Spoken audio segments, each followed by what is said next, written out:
With PS Parihar channel में आपका स्वागत है। आज की इस वीडियो में हम लोग बात करेंगे सबसे पहले एलटी ग्रेड में टीईटी कोड अपडेट की, क्योंकि आज इस केस की सुनवाई होनी है। उसके बाद में हम लोग बात करेंगे एलटी ग्रेड मेंस के आवेदन को लेकर के कौन कौन से प्रपत्र भरने हैं, कौन कौन सी सावधानियां आपको बरतनी है। तो वीडियो को लास्ट तक देखिएगा, वीडियो को पूरा देखिएगा, वीडियो को लाइक कर दीजिए। आगे बढ़ने से पहले एक सूचना उन विद्यार्थियों के लिए जो विद्यार्थी किसी भी प्रतियोगी परीक्षा की तैयारी कर रहे हैं, वे सभी अभ्यर्थी उत्कर्ष एप्लीकेशन के इस ऑफर का लाभ ले सकते हैं, जिसका नाम है होली हंगामा।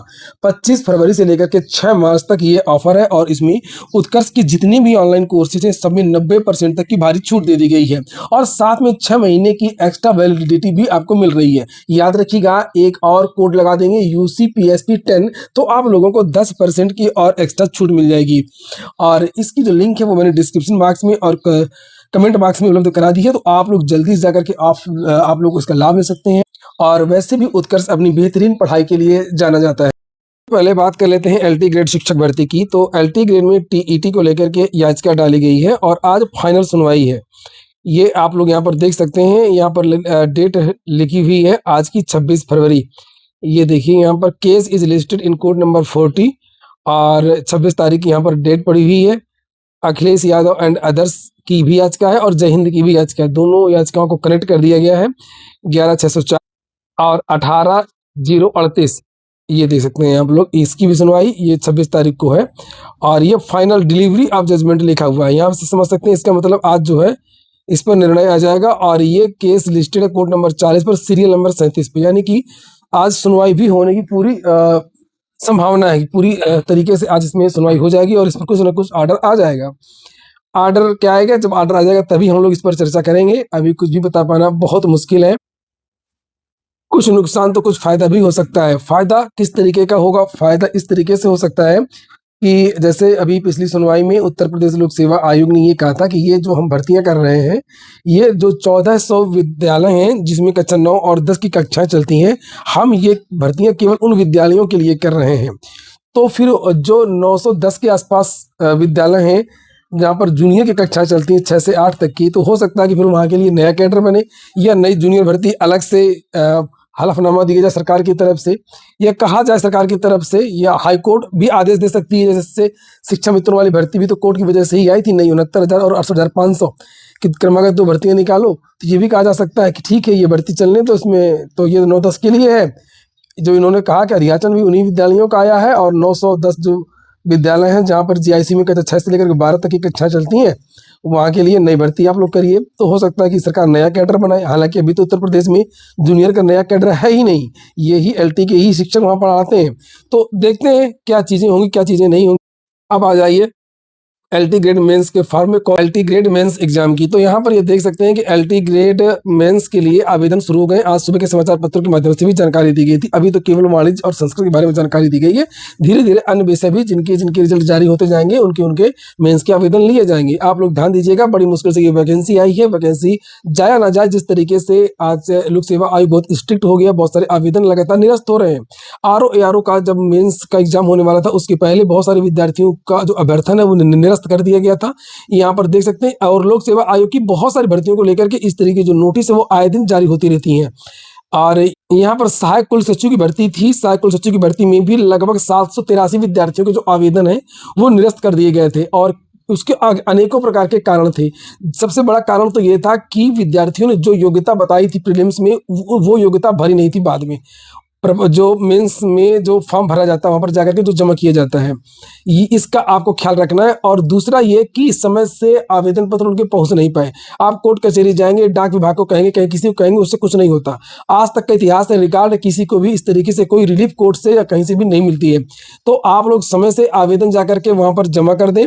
और जैसे जमा कैसे करना है उसके लिए सबसे पहले तो आप वेबसाइट पे जाइए। वेबसाइट पर आप लोग OTR डालिए, OTR पासवर्ड मांगेगा, या आप मोबाइल से भी उसको वेरीफाई कर सकते हैं। उसके बाद में आपका पूरा पेज खुल जाएगा। जब पेज खुल जाएगा तो आप लोग इस तरीके से यहाँ पर सारी की सारी जो डिटेल्स है वो भरेंगे कि आपने कहाँ से BA किया है, कहाँ से B.Ed किया है, पूरे साल का पूरा ईयर जिस तरीके से आपने प्रीलिम्स का भरा था उसी तरीके से आप लोगों को ये मेंस का भरना है। सारे अंक वगैरह भी भरने हैं आप लोगों को, जितनी डिटेल्स है सारी डिटेल्स भरनी है। याद रखिएगा, वही डिटेल्स भरनी है जो आपने प्रीलिम्स में भरी थी, उसमें आपको कोई बदलाव नहीं करना है। ये सारा सब कुछ भर लेंगे। उसके बाद में आप इसको डाउनलोड भी कर लीजिए। और इसकी मेंस की फीस भी जमा करनी होती है, तो मेंस की फी भी जमा करनी है। यहाँ पर लिखा हुआ है ये प्रोसीड फॉर फी डिपोजिशन, ये फीस भी आपको जमा करना है। और ये जो उसके बाद जो आप फार्म पूरा भरेंगे, इसको आप भर लेंगे, उसके बाद में इसका प्रिंट आउट निकलवा लेंगे। उसके बाद में 2-3 प्रपत्र और आपको डाउनलोड करने होंगे। ये सारे प्रपत्र डाउनलोड कर लेंगे। और इसमें लिखा ज़रूर है कि आप लोग बाय पोस्ट भी भेज सकते हैं, लेकिन बाय पोस्ट बिल्कुल नहीं भेजना है, नहीं तो फिर आप मात खा जाएँगे, चूक जाएँगे। आप लोग लोक सेवा आयोग जाकर के वहाँ पर फॉर्म को जमा करके आप लोग रिसीविंग ले लीजिए। 11 तारीख के पहले के चक्कर में मत रहिएगा, जितना जल्दी हो सके उतना जल्दी जाकर के आप लोग जमा कर दीजिए। अब बात है कि कौन-कौन से फॉर्मेट, किस फॉर्मेट में होना चाहिए जाति, निवास और आय। तो जाति और आय डिजिटल होना चाहिए, और जो फॉर्मेट उत्तर प्रदेश लोक सेवा आयोग की वेबसाइट पर दिया गया है उससे आपको परेशान नहीं होना है। हाँ, इतना ज़रूर याद रखिएगा कि ये जो प्रारूप दिया हुआ है ये उत्तर प्रदेश, जैसे 2 बनते हैं ना जाति प्रमाण पत्र और बाकी के जो प्रमाण पत्र, एक होता है केंद्र सरकार का, एक होता है राज्य सरकार का, तो ये राज्य सरकार के फॉर्मेट पे होना चाहिए। और ये सब जो है इनका ऑनलाइन रिकॉर्ड होना चाहिए, बहुत पुराना ना हो जिसका ऑनलाइन रिकॉर्ड ना हो। और ऐसी कोई समय की बाध्यता नहीं है कि इस तारीख तक का ही होना चाहिए, 1 साल का या 2 साल का, बिल्कुल मतलब 2-3 साल का भी हो तो खूब आराम से चल जाएगा। लेकिन बस ये है कि वो अगर कोई उसको वेरिफिकेशन करना चाहे तो उसको वेरिफिकेशन वो कर सकें। और यहाँ पर पिछड़े वर्ग के लिए भी लिखा हुआ है। और ये एक चीज़ और है कि सबसे ज़्यादा जो समस्या है वो ईडब्ल्यूएस को लेकर के है। तो ईडब्ल्यूएस का जो प्रमाण पत्र है वो पहले का लगेगा जब भर्ती आई थी, वित्त वर्ष 2025-26 का, पिछले साल का होना चाहिए। इस साल का अभी आप बनवाएंगे नया तो फिर वो मामला गड़बड़ हो जाएगा। भर्ती ही पिछले साल की है, तो ईडब्ल्यूएस वाले जो विद्यार्थी हैं वो जरूर इस चीज़ का ध्यान दें। तो ये जो विद्यार्थी कमेंट कर रहे थे कि सर लोक सेवा आयोग का फॉर्मेट ये अलग से दिया है, ऐसा कहीं कुछ भी नहीं है। जो भी बनता है उत्तर प्रदेश सरकार का, तो आप लोग उत्तर प्रदेश सरकार का है अगर आपके पास तो आप लोग उसको लगा सकते हैं।